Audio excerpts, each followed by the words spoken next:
మనందరికీ అల్లం వంటింటి మసాలాగానే తెలుసు. కానీ దీనిని ఆయుర్వేదంలో దివ్య ఔషధంగా ఉపయోగిస్తారని మీకు తెలుసా?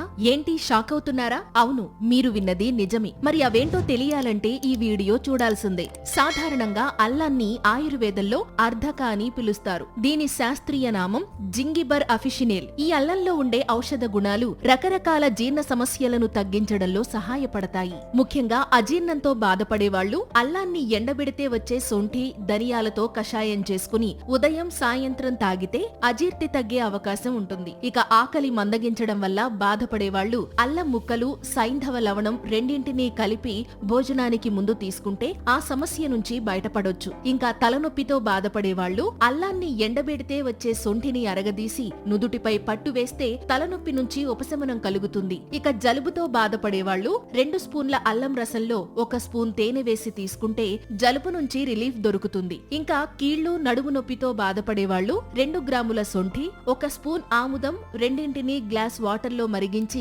డైలీ ఉదయం తీసుకుంటే కీళ్ల నొప్పులతో పాటు నడుము నొప్పి కూడా తగ్గే అవకాశం ఉంటుంది. ఇక పైత్యపు దద్దుర్లతో బాధపడేవాళ్లు అల్లం, బెల్లం రెండింటినీ కలిపి సేవిస్తే పైత్యపు దద్దుర్లు తగ్గుతాయి. అలాగే హై బీపీతో బాధపడేవాళ్లు కాచి చల్లార్చిన నీటిలో అల్లం రసం కలిపి ఉదయాన్నే తాగితే బీపీ కంట్రోల్లో ఉండే అవకాశం ఉంటుంది. ఈ సమాచారం మీకు నచ్చినట్లయితే ఈ వీడియోని లైక్ చేసి మీ ఫ్రెండ్స్ అండ్ ఫ్యామిలీ మెంబర్స్ కి ఇప్పుడే షేర్ చేయండి. ఇలాంటి మరిన్ని హెల్త్ వీడియోస్ కోసం వెంటనే మా ఛానల్ ని సబ్స్క్రైబ్ చేసుకోండి. Thank you.